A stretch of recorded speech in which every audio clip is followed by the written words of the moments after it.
लेकिन महात्मा परशुराम जी को धनुष का टूटना अच्छा नहीं लगा, विरोध कर रहे हैं, धनुष तोड़ने वाले के विरोध में है, उसे सत्य मानते हैं।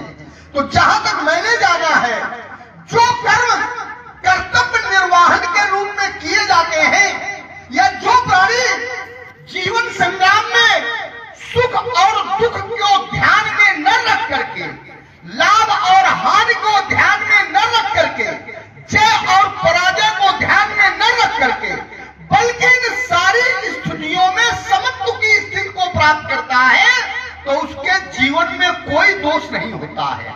ऐसा कार्य करने वाला व्यक्ति कभी अपराधी या शत्रु नहीं कहा जा सकता है।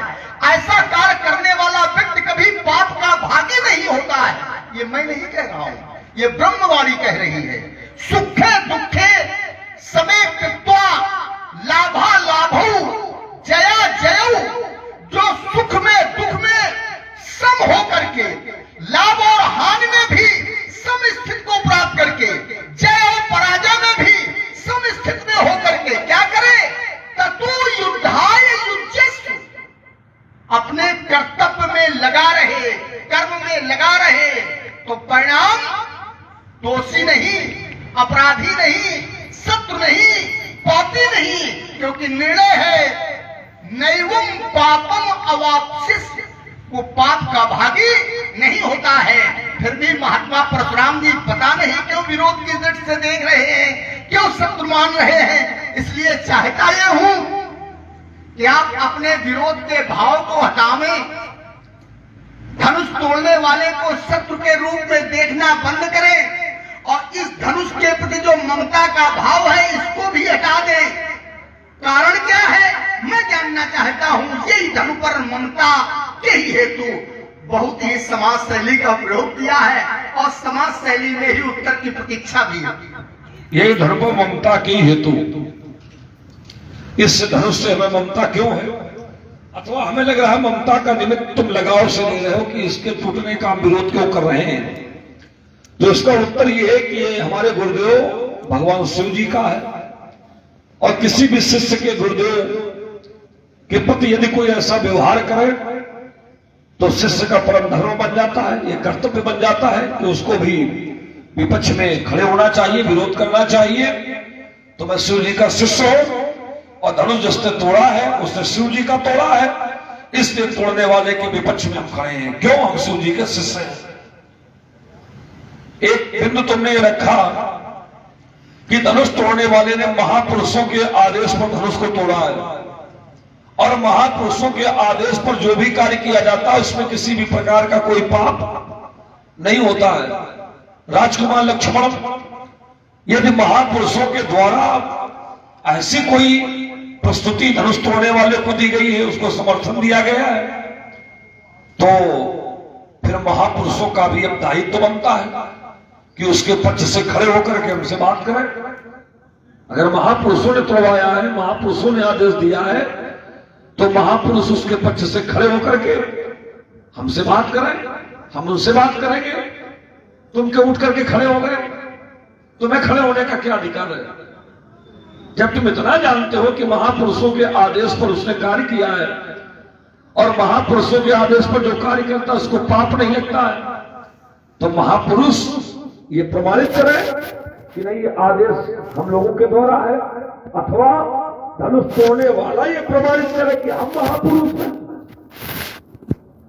हम महापुरुष हैं, ये तोड़ने वाला प्रमाणित करे।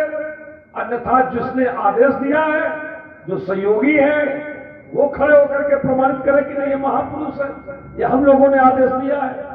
तो ना तो कोई महापुरुष खड़े होकर के हमसे कोई बात कर रहा है, और ना वो व्यक्ति ही अपने इस स्थिति को व्यक्त कर रहा है। तो तुम्हारे कथन पर हम उसको अपराध मुक्त कर दें, ये संभव नहीं है।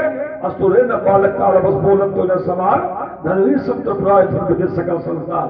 अपराध से मुक्त उसे किया जाता है जब कोई व्यक्ति अपराधी हो, और जब वो अपराधी है ही नहीं तो मुक्त करने की बात कहां से आ गई।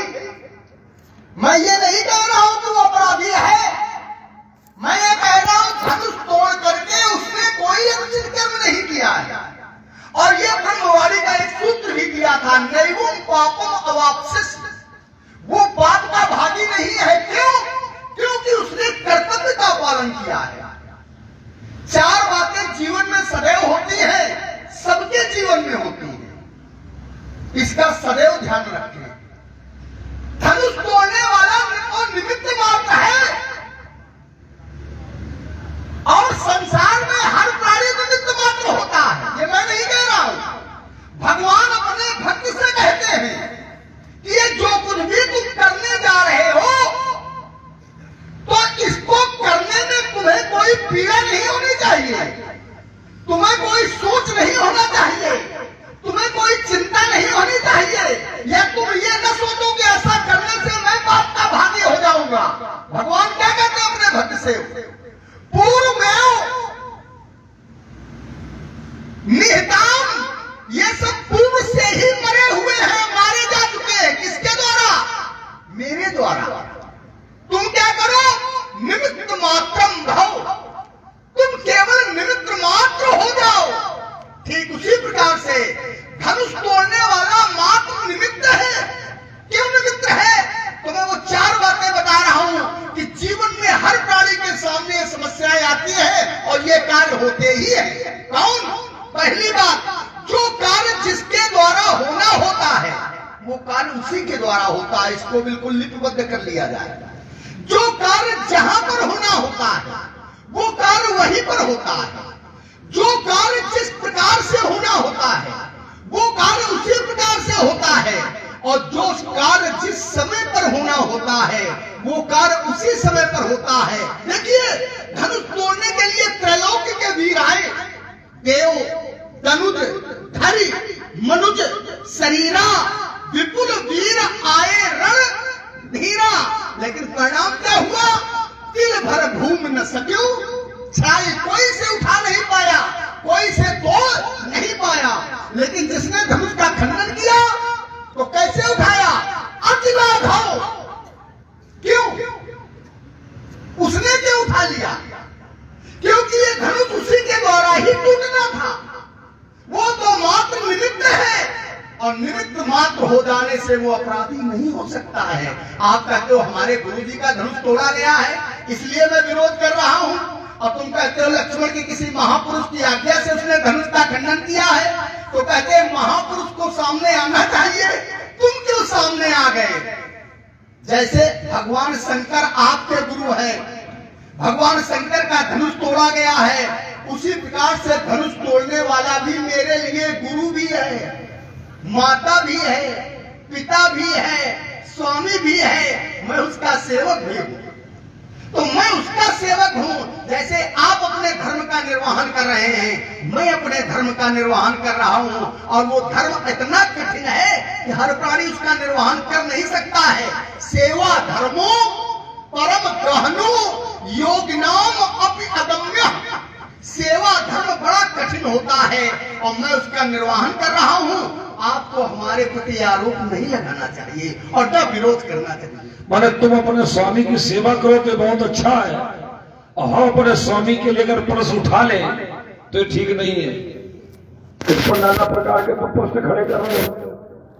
तो मैं अपने स्वामी के सम्मान पर अगर ऐसा लग रहा है कि मेरे स्वामी का सम्मान घट रहा है, प्रशांत जी मेरे स्वामी के स्वाभिमान को ललकार रहे हैं, तो तुमने उठ करके अपने कर्तव्य का निर्वाह किया, खड़े हो गए परशुराम के विपक्ष में। और जबकि परशुराम तुम्हारे लिए क्या है? परशुराम तुम्हारे लिए क्या है? ये विश्वामित्र जी ने तुम्हें बता दिया कि पद सरोज मेले दो भाई। परशुराम तुम्हारे लिए सम्माननीय है, परशुराम तुम्हारे लिए पूजनीय है, परशुराम तुम्हारे लिए आदरणीय है। लेकिन तुम्हारी सेवा और तुम्हारे स्वामी के बीच में अगर परशुराम आएगा, तो परशुराम आदरणीय हो, चाहे पूजनीय हो, चाहे अनुकरणीय हो, चाहे सम्माननीय हो। लक्ष्मण क्या करेगा? सुन मुन वचन लखन मुस्काने, बोले परोस धरी अपमाने। माने लक्ष्मण उसका अपमान करेगा। किसका? यदि सम्माननीय है, आदरणीय है, पूजनीय है, उसका भी अपमान करेगा। तो जब तुम सम्माननीय का, पूजनीय का, आदरणीय का अपमान करने के लिए खड़े हो गए, क्यों? तुम्हारे स्वामी के सम्मान की बात आ गई। तो अगर हमारे स्वामी का धनुष टूटा है, तो वो वो चाहे आदरणीय हो, चाहे पूजनीय हो, चाहे अनुकरणीय हो, अगर हम फंसा लिए खड़े तो आपत्ति क्या है? फिर इसमें आपत्ति क्या है? जिस चरित्र को तुम कर रहे हो, अगर उसी परिप्रेक्ष्य में हम परोस में खड़े हैं तो तुम्हें तो विरोध करना ही नहीं चाहिए। और यदि कर रहे हो तो मापदंड तुम्हारा ठीक नहीं है, इसमें परिवर्तन करो। ये मापदंड तुम्हारा अच्छा नहीं है। हमारा मापदंड इसलिए अच्छा है, कहते हो भगवान शंकर हमारे स्वामी हैं, हमारे आराध्य हैं। भगवान शंकर एकमात्र आपके स्वामी आराध्य हैं। और एक बात बता दे तुम्हें, अच्छा और कुछ रह गया है क्या? अरे हमें तो सभी कुछ रह गया है। 4 बिंदु। अच्छा, हम क्या कहना चाहते? तुमने 4 बिंदु दिए थे कि मैं 4 बिंदु देने जा रहा हूं। पहला बिंदु, बोले जो कार्य जिसके द्वारा होना होता है उसी के द्वारा होता है, और जिस समय पर होना होता है उस समय पर होता है, और जिस स्थल पर होना होता है उस स्थल पर होता है, और जिस प्रकार से होना होता है उस प्रकार से होता है। राजकुमार, चलो तुम्हारी इस बात को हम मान ले रहे हैं, धन्यवाद है आपका। तुम्हारी बात को हम मान ले रहे हैं। अब तुम एक काम करो, हमारी प्रक्रिया को तुम स्वीकार करो। इसलिए स्वीकार करो कि जो कार्य जिसके द्वारा होना होता है उसी के द्वारा होता है। जनक धनुष तोड़ने वाले को त्रिभुवन विजेता का प्रमाण पत्र देना चाहता था, तो त्रिभुवन विजेता का प्रमाण पत्र तो है, लेकिन अभी वो त्रिभुवन विजेता बन नहीं पाया है। क्योंकि यदि त्रिभुवन विजेता होता तो फिर इस प्रांगण में ले उछड़ा इसी एकाकुर धनी बांधव बालक दो, ऐसी परिस्थिति देखने को न मिलती। कोई ना कोई अभी उसमें न्यूनता है, तो उस न्यूनता की पूर्ति कहां से होगी? अगर उसका पुरुषार्थ परशुराम के सामने प्रबल हो जाए तो फिर वो निमित्त परशुराम है। परशुराम के द्वारा उसकी इस न्यूनता की पूर्ति होगी। तो तुमने कहा जो जिसके द्वारा होता है उसके द्वारा होता है, तो यदि हम परस लेकर यहां आए तो समझ लो कि धनुष तोड़ने वाले को अभी जो पूर्णता प्राप्त नहीं है, उस पूर्णता को कहीं ना कहीं से परशुराम से ही प्राप्ति मिलेगी। इसलिए भी हम यहां आए। दूसरी बात, जिस समय होना होता है उस समय होगा, तो जब वो समय आएगा तो उसको परशुराम के द्वारा क्या प्राप्त होगा ये समय बताएगा। और जिस प्रकार से होना होता है उस प्रकार से होता है। तो जनक ने धनुष तोड़वाने के प्रकार से किया और हम लिए फंसा यहां पर खड़े, तो ये भी एक प्रकार ही है। तो सारी व्यवस्था तुम भी स्वीकार कर लो। सारी व्यवस्था इसलिए स्वीकार नहीं करेंगे कि आपकी स्थिति और परिस्थिति और उसकी स्थिति परिस्थिति में बहुत अंतर है। अब देखिए, बड़ा ध्यान से सुने आप कहते हो लक्ष्मण, राजा जनक त्रिभुवन का विजय पदक उसे देना चाहते हैं। राजा जनक नहीं देना चाहते। राजा जनक ये कह रहे हैं कि जो इस धनुष को तोड़ देगा उसे त्रिभुवन की जय के सहित सीता हदपूर्वक वरण करेगी। क्या है? सुई मुरारी को दंड कठोरा, राज समाज आज जोई तोरा। तो परिणाम क्या होगा? राजा जनक ये नहीं कहते कि हम देना चाहते हैं, कहते उसे यह प्राप्त हो जाएगा। क्या? त्रिभुवन जय, त्रिभुवन की जय समेत सहित। और आगे क्या है? त्रिभुवन जय समेत वैदेही विनय विचार बरैया। सीता बिना विचार के हद पूर्वक वरण करेगी और त्रिभुवन की जय उसे प्राप्त हो जाएगी। राजा जनक लेने की बात नहीं करी, ये मिल ही जाएगी। और देखिए, ये मैं नहीं कह रहा, उसे मिल गई त्रिभुवन की जय। अच्छा, त्रिभुवन में जय हुई कि नहीं हुई? सुर कहां रहते हैं? स्वर्ग में रहते हैं। असुर कहां रहते हैं? पाताल में रहते हैं। और मुनि कहां रहते हैं? मृत्यु लोक में रहते हैं। और सुर माने देवता भी जय जयकार कर रहे हैं, असुर भी जय जयकार। एक विशेष बात देखिए, जो असुर सनातन संस्कृत के विरोधी हैं वो भी जय जयकार कर रहे हैं इस धनुष के टूट जाने से, और मुनि भी जय जयकार कर रहे हैं। जयति वचन उचारही, इसलिए त्रिभुवन में तो जय उसकी हो ही गई है, और जय के साथ साथ उसका यश भी व्याप्त हो गया। कहा? त्रिभुवन में। मही पाता नाथ नहीं, नाथ माने स्वर्ग। मही पाताल नाथ जस व्यापा, अमुक बरी सिय भंजो चापा। तो उसका इस व्याप्त हो चुका है, भले ही आपकी जानकारी में न हो, इसीलिए आप ऐसी वार्ता कर रहे हैं। आप कहते हो लक्ष्मण धनुष तोड़ने वाले ने धनुष का खंडन किया, हमारे गुरु जी का धनुष तोड़ा, हमारे आराध्य का धनुष तोड़ा। तो भगवान शंकर केवल आपके आराध्य नहीं है, भगवान शंकर सबके आराध्य है। शंकर जगत वंद जगदीशा, सुर नर मुनि सब नामक सीसा। और कहते हो लक्ष्मण जैसे तुम अपने स्वामी के लिए मेरे विरोध में खड़े हो, तो मैं अपने स्वामी का एकमात्र सेवक हूं, ऐसी मेरी मान्यता है। मोरे सबई एक तू। अब भगवान शंकर त्रिभुवन के गुरु हैं, संसार के स्वामी हैं, ऐसा मैं समझ रहा हूं। तो संसार के और भी लोग हैं, आगे खड़े हो जाते तो हम जान लेते कि भगवान शंकर को इससे पीड़ा है। भगवान शंकर को पीड़ा नहीं, आप बिना मतलब का अल्लाह चाह रहा है। सुनो देव सब धनुष समाना, ऐसा हमरे जाना। राजकुमार लक्ष्मण, तुमने कहा धनुष तोड़ने वाले का मैं मात्र एक सेवक हूं। मोरे सबई एक तुम स्वामी, मोरे समय एक तुम स्वामी, धनुष तोड़ने वाले का मात्र मैं एक सेवक हूं।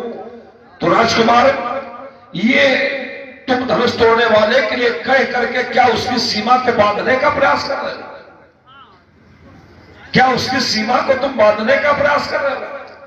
यदि सेवक हो तो सेवक को कभी भी अपने स्वामी की सीमा बांधनी नहीं चाहिए। इसका तात्पर्य तुम सेवक नहीं हो।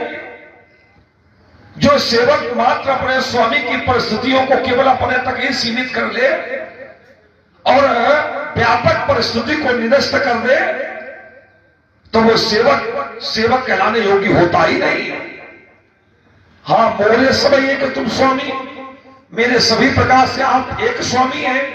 इसका अर्थ यह नहीं कि वो केवल तुम्हारे स्वामी हैं, कोई आवश्यक नहीं है। एक शिष्य के कई, एक गुरु के कई शिष्य होते हैं और सभी सेवक होते हैं, लेकिन शिष्य की धारणा यह होनी चाहिए कि गुरु जी हमारे अपने हैं। लेकिन मात्र शिष्य अपने तक ही सीमित कर ले, तो इसका तात्पर्य है कि गुरु की व्यापकता को शिष्य सीमित करने का प्रयास कर रहा है, जो एक शिष्य की मर्यादा नहीं है। इस पर तुम्हें विचार करना चाहिए। दूसरी ओर तुमने कहा शंकर जी तो सभी के हैं। मैं इस बात को मुक्त कंठ से कहता हूं कि मेरे महादेव जी सभी के हैं, क्योंकि मैं महादेव जी की मर्यादा को सीमित नहीं करना चाहता हूं। मेरे महादेव जी सभी के हैं, मैं इसका प्रचार करता हूं। लेकिन दूसरी ओर विचार करो, महादेव जी सभी के हैं, लेकिन सभी में कितने महादेव जी के, ये इतना विचार करो। यहां जितने बैठे हैं सब महादेव जी के हैं, सभी महादेव जी के हैं, लेकिन सभी को महादेव तो अपना मानते हैं, लेकिन जो बैठे हैं इनमें कितने महादेव के, ये भी तो होना चाहिए। क्या सभी की निष्ठा, सभी की सेवा, सभी की तपस्या, सभी का व्रत महादेव जी के लिए बराबर है? तो परिणाम में ही निकलेगा कि सभी की निष्ठा और सभी के व्रत और सभी की तपस्या अलग अलग है, अलग अलग प्रकार से होती है। तो जब अलग अलग परिस्थितियों पर है राजकुमार, तो सभी के व्यवहारों को बराबर महादेव जी के प्रति व्यक्त कर देना, ये भी अल्पज्ञता है, ये उचित नहीं है। हाँ, महादेव जी सबके, लेकिन सब में महादेव जी के कितने हैं ये विचारने का विषय है। एक पिता की 4 संतानें होती हैं और पिता चारों संतानें पिता की ही है, तो पिता की तो 4 संतानें हैं, लेकिन 4 संतानों में पिताजी का कौन है ये विषय अलग है। कहने को जो सभी पुत्र पिताजी के ही कहे जाएंगे, लेकिन जो पुत्र घर में है, क्या आवश्यक है कि वो सभी पिताजी के ही हो? तो पिता की सेवा से जुड़ जाए वो पिताजी का है, और जो पिताजी की सेवा से नहीं जुड़ रहा तो पिताजी से उसे अपना मानते हैं, लेकिन वो पिताजी का है नहीं, उसके व्यवहार अलग है। तो संसार में सभी के महादेव जी हैं, लेकिन सभी महादेव जी के हो ये कोई आवश्यक नहीं है। अगर कोई नहीं है, कोई सेवा नहीं कर रहा, ना करे, हम है, हम सेवा कर रहे हैं, हम फरसा लिए खड़े हैं, हम ताल ठोक रहे हैं। देखिए, आपके कहने में और हमारे कहने में थोड़ा सा अंतर है। आप अपने ढंग से शब्दों का प्रयोग कर रहे हैं और मैं सीधे सीधे अर्थ कर रहा हूं। मैंने ये कभी नहीं कहा कि मैं केवल एकमात्र सेवक हूं अपने स्वामी का। मैंने ये नहीं कहा। मैंने कहा था मेरे एकमात्र स्वामी आप ही हैं, या वही हैं, वही मेरे सब कुछ है। मोरे सबई एक तुम स्वामी। ये मैंने कभी नहीं कहा कि मैं एकमात्र सेवक हूं। अब बदल रहे हो शब्द को। बिल्कुल सीधे वही हो, बदलते नहीं हो, बस सीधे यही है। खाली मैंने पढ़ी थी, आपने शायद ध्यान नहीं दिया। चलो अच्छा, कोई बात नहीं, हो सकता है। चलो, हो सकता है ये भी हो कि तुम भावा में इसमें कह गए हो, ये भी हो सकता है। हो सकता है आपके श्रवण करने में भूल हो गई हो। चलो जैसा समझ लो, लाओ तो सुधार के क्या कहना चाहते हो ये बताओ। सुधार के नहीं है, मैं वही बात कह रहा हूँ। मेरे एकमात्र स्वामी वही है। मेरा समर्पण उनके प्रति इतना है कि जिसके कारण मैं अपने कर्तव्य का पालन कर रहा हूँ। और आपने दूसरा आधार बनाया कि भगवान शंकर सबके तो हैं, सबके क्या है? प्रश्न तो यही है। तो मैंने अर्धानियां पढ़ी थी। भगवान शंकर सबके हैं, लेकिन है क्या? संबंध का है। तो मैंने बताया था शंकर जगत बंद, संसार के लिए वंदनीय है, और जगदीशा जगत के ईश्वर। तो कोई बचा क्या? भगवान शंकर से किसी का संबंध क्या अछूता रह गया क्या? नहीं रह गया। और हमारे लिए मोरे सबई एक तुम, इतना अंतर है हमारे निर्णय में, हमारे कथन में और आपके कथन में। इसलिए इसको थोड़ा और स्पष्ट करो, थोड़ा इसको स्पष्ट ये कर रहे हैं। आपने कहा भगवान शंकर के सब नहीं है। भगवान शंकर तो सबके हैं। तो शंकर जगत बंद जगदीशा का क्या भाव ले रहे हो? अर्थ की बात मैं नहीं कर रहा, भाव क्या ले रहे हैं? देखो, किसी भी चौपाई को और किसी भी भाव को उस स्थल को देख करके लिया जाता है कि कहाँ ये चौपाई कही गई है और उस स्थल पे कौन सा भाव है। ठीक है, आगे बात मैं वही जा रहा हूँ। आपने ये बात मैं भी कह सकता हूँ, आप भी भावावेश में कह गए। अच्छा, हमारे ये गलत बात बोल रहे हो। अब आप जबरदस्ती का आरोप लगा रहे हो। थोड़ी सी बात सुनिए, बस क्यों, बहुत बड़ी बात नहीं है और जानते हो विवाद का विषय नहीं है। हमारा आपका सात्विक मतभेद तो हो सकता है, वैचारिक मतभेद हो सकता है, व्यक्तिगत मतभेद नहीं है। क्या कहना चाहते हो? मैं कहना ये कहता हूँ, भगवान शंकर जब सबके हैं तो फिर विरोध इन सब में किसी और को भी करना चाहिए। इसका उत्तर मैंने ये दिया था कि भगवान शंकर तो सबके हैं, लेकिन क्या सभी भगवान शंकर के हैं? इसको क्यों नहीं सोच रहे? क्यों नहीं है? भस्मासुर भी शंकर जी का था और दधीच भी शंकर जी के थे जी। तो दधीच जी ऐसे थे कि उन्होंने अपना जीवन समर्पित कर दिया, जी। और भस्मासुर ऐसा था जिसने शंकर जी पर हाथ बढ़ा दिया। थोड़ा यहाँ ध्यान, अंतर हो गया कि नहीं हो इसको गया? अध्यात्म में ले लीजिए। ईश्वर का अंश जीव है कि नहीं? ईश्वर अंश जीव अविनाशी, चेतन, अमल, सहज, सुख राशि। तो जब ईश्वर का अंश जीव है तो ये जीव भगवान का है कि नहीं?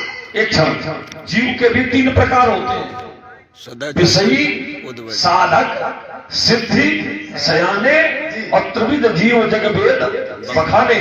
तो जो विषयी जीव होगा उसकी सेवा अलग होगी, और जो सिद्ध जीव होगा उसकी सेवा अलग होगी, और जो साधक जीव होगा उसकी सेवा अलग होगी। है सब जीव। फिर समझते हो मैं यहाँ पर। हाँ, बोलो। बहुत अच्छी बात आ गई। जीव के भेद तो आपने कर दिए, लेकिन ये जीव के भेद होंगे कब? जब वो जीव संसार में आकर के संसार के प्रभाव से प्रभावित होकर के उसमें मिल जाएगा। तभी कहा गया भूमि परत बा ढाबर पानी, जीव जीव ही माया लपटानी। जब माया के प्रभाव से जीव को उत्तप्रोत हो जाता है, तब उसकी स्थितियां ये बन जाती हैं। कोई साधक बन जाता है, कोई सिद्ध बन जाता है, कोई सयाना माने ज्ञानी बन जाता है। लेकिन यहाँ पर जब भगवान शंकर के सब हैं तो वो निर्मल है। सभी मैंने कहानी पढ़ी थी। सहज, सुख राशि, ईश्वर अंश, जीव अविनाशी और चेतन, अमल। हम समझ रहे हैं, लेकिन हमें भी तो समझने का प्रयास करो। तुम्हें तो हम समझ रहे हैं, लेकिन हमें तुम समझने का प्रयास करो। देखो, तुमने कहा भूमि गिरत भाग ढावन पानी, जब जीवई माया लपटानी। जब जीव संसार में आ जाता है तो माया के बंधन में जकड़ जाता है, और माया के बंधन में जब जकड़ जाता है तो उसकी स्थिति अलग हो जाती है। तो हम यहाँ मुक्त जीवों के बीच में थोड़े खड़े हैं। ये हम खड़े कहां पर है? क्या हम कैलाश पर्वत पर खड़े हैं? हम तो जनक यहाँ खड़े हैं, पृथ्वी इस भूमंडल पर खड़े हैं, पृथ्वी पर खड़े हैं। कैलाश पर्वत की अगर परिस्थिति पर विचार किया जाए तो वहां ये है सिद्धि, तपोधन, जोगिजन, सुर, किन्नर, मुनिवंद। अब बसई तहा सुकृति सकल, बसई तहा कैलाश पर्वत पर कैसे रहते? सुकृति सकल और सेवई शिव सुख कंद। माने कैलाश पर्वत पर जो जीव है उनकी स्थिति अलग है, वो माया से अलग है। वैकुंठ में जो है उनकी स्थिति अलग है, वो माया से अलग है। लेकिन हम वैकुंठ में नहीं खड़े, हम कैलाश पर्वत पर नहीं खड़े, हम उसी भूमि पर खड़े हैं जहां भूमि परत बा ढाबर पानी, जन जीवई माया लपटानी। हम उसी भूमि पर खड़े हैं। तो इसीलिए तो मैं कह रहा हूं, इस भूमि परिप्रेक्ष्य में सभी जीव भगवान के लिए बराबर समर्पित हो, ये कोई आवश्यक क्या साधारण भूमि है क्या? ये क्या साधारण भूमि है क्या? जहां जहां राम चरण पर जाही, ते समान अमरावत नाही। ये वो भूमि है, ये पवित्र भूमि है, ये यज्ञ भूमि है, ये मिथिला नगर है। और मिथिला का एक एक प्राणी ज्ञानी है। पुर नर नारी सुभग, अर्थ आप जानते हो, बताने की जरूरत। फिर आगे है सुच, और फिर संता, और आगे क्या है? धर्मशील, कोई भी सही नहीं है। फिर ज्ञानी, और फिर गुणवंता। तो इसको भी बहुत ध्यान में रखिए। यहाँ पर आप खड़े हैं, यहाँ पर तो कहते कोई ऐसा है ही नहीं। और जबकि यहाँ की स्थितियां क्या है? दीप दीप के भूपति नाना, और आए सुन जो हम अपन ठाना। केवल जनक प्रवासी ही नहीं है, यहाँ तो अनेकानेक दीपों के राजा भी आए। देव दनुज धरि मनुज शरीरा, और विपुल वीर आए रण धीरा। तुमने ही कहा कि यहाँ दैत्य भी आए, तो यहाँ संत ही थोड़े ही आए, यहाँ दैत्य भी आए, यहाँ ऋषि भी आए, यहाँ मुनि भी आए, यहाँ राजा भी आए, यहाँ सतोगुणी भी आए, यहाँ रजोगुणी भी आए, यहाँ तमोगुणी भी है। ले छड़ाई सिय का को धरी बांधो नर बालक दो। तो यहाँ तो तमोगुणी भी है, यहाँ रजोगुणी भी है, यहाँ सतोगुणी भी है। तो सतोगुणी की सेवा अलग होगी, रजोगुणी की सेवा अलग होगी, और तमोगुणी की सेवा अलग होगी। इसलिए मैं कह रहा हूं कि शंकर जी सभी के, लेकिन सब शंकर जी के लिए बराबर सेवा करें, ये कोई उचित नहीं। यद्यपि बुद्धि को मैं साधुवाद दूंगा, लेकिन इसके फिर देखिए, इसका एक आध्यात्मिक चिंतन लीजिए। देवता भी आए, लेकिन क्या देव बन के आए? असुर आए, तो क्या असुर रूप में आए? कैसे आए? देव दनुज धरि मनुज शरीरा, वो मनुष्य रूप में आए। और मनुष्य शरीर में कब आता है प्राणी? तो मानसाचार्य कहते हैं, बड़े भाग मानुष तनु। ये भी उनका भाग्य होगा, कोई पूर्ण कर्म रहे होंगे जिसके कारण ये मनुष्य शरीर धारण करना पड़ा, और इस ज्ञान नगरी में आ गए। तो आप इस रूप में क्यों नहीं देखते हैं? मेरा तो कहना ये है, अच्छा मनुष्य, थोड़ी सी बात सुन ले। मेरा तो कहना ये है, केवल दृष्टि का पूरा खेल है। दृष्टि अगर बदल ले तो सारी सृष्टि आपको अच्छी दिखाई देगी, और दृष्टि अगर खराब होती है तो सृष्टि कभी अच्छी दिखाई नहीं देती। अच्छा एक बात बताइए, इसके लिए 4 पंक्तियां दे रहा हूं। एक बिंदु, बहुत छोटा बिंदु।